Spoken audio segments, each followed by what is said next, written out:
South Carolina, Mr. Gowdy, for 5 minutes. Well, thank you, Mr. Chairman. I want to start by acknowledging progress. I think it's important that we do so. This morning, we've had 9 straight Democrats talk to the FBI about emails without asking for immunity.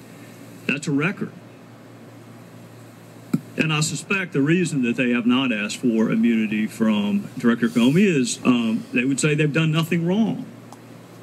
I find that interesting because that's exactly what Heather Samuelson and Cheryl Mills' attorneys said. In fact, they said it just a few days ago, and I'll quote it. The FBI considered my clients to be witnesses and nothing more. And then Ms. Mills and Ms. Samuelson's attorney said this. I think this is the most interesting part. The Justice Department assured us my clients did nothing wrong. Well, Mr. Chairman, if you're assuring subjects or targets or what witnesses, whatever you want to call them, that they've done nothing wrong, it does beg the question, what are you seeking and receiving immunity from? I mean, if you've done nothing wrong, laptops don't go to the Bureau of Prisons, Mr. Chairman. People do. So the immunity was not for the laptop. The immunity was for Cheryl Mills. And if the Department of Justice says you've done nothing wrong, it does beg the question of why you are seeking or receiving immunity. And it could be, Mr. Chairman, for a couple of different, it could be for the classified information that was the genesis of the investigation. It could be for the destruction of federal records, which came from that initial investigation, or it could be both. Mr. Comey, I want to ask you this. Did the Bureau interview everyone who originated an email that ultimately went to Secretary Clinton that contained classified information? I don't think so. Nearly everyone, but not everyone. Well, you and I had a discussion the last time about intent. You and I see the statute differently. My opinion doesn't matter. Yours does. You're the head of the Bureau. But in my judgment, you read an element into the statute that does not appear on the face of the statute. And then we had a discussion about intent. So why would you not interview the originator of the email to, number one, determine whether or not that originator had a conversation with the secretary herself? There were a handful of people who the team decided it wasn't a smart use of resources to track down. One was a civilian in Japan, as I recall, who had forwarded something that somehow got classified as it went up. And the other were a group of low-level State Department people deployed around the world who had written things that ended up being classified.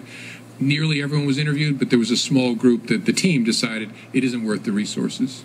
Well, to that extent, if you interviewed the overwhelming majority of the originators of the email, will you make those 302s available to Congress? Because I counted this morning 30-something 302s that we do not have. Okay. I'll go back and check. My goal is maximum transparency, consistent with our obligations under the law. I'll check on that. Well, and I appreciate it for this reason. Intent is awfully hard to prove. Very rarely hard to prove. Very rarely do defendants announce ahead of time, I intend to commit this crime on this date. Go ahead and check the code section. I'm going to do it. That rarely happens. So you have to prove it by circumstantial evidence, such as whether or not the person intended to set up an email system outside the State Department. Such as that his or her job involved handling classified information, whether or not the person was truthful about the use of multiple devices, whether or not the person knew that a frequent emailer to her had been hacked, and whether she took any remedial steps after being put on notice that your email or someone who's been emailing with you prolifically had been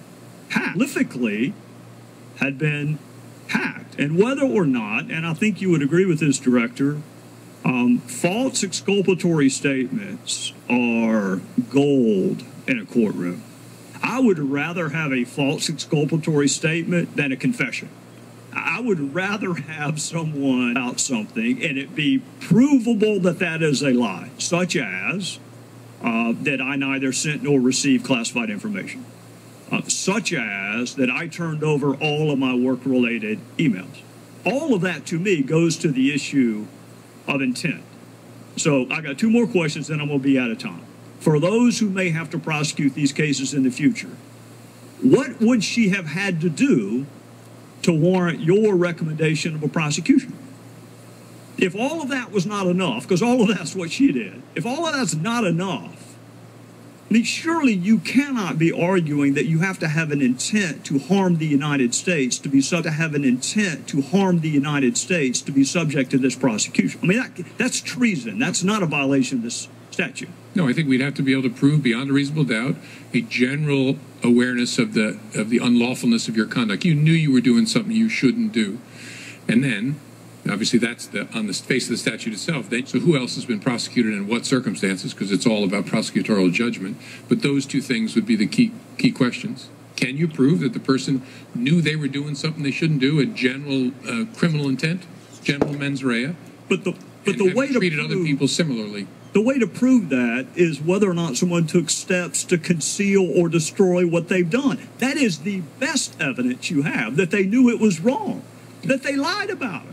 It's very good evidence. Always want to look at what the subject said about their conduct. Well, there's a lot. There's a lot. If you saw her initial press conference, it all falls under the heading of false exculpatory statement. I'm out of time, Mr. Chairman, but the director did. You started off by giving us examples of things the Bureau has done, and every one of us who's worked with the FBI, that is the FBI that I know.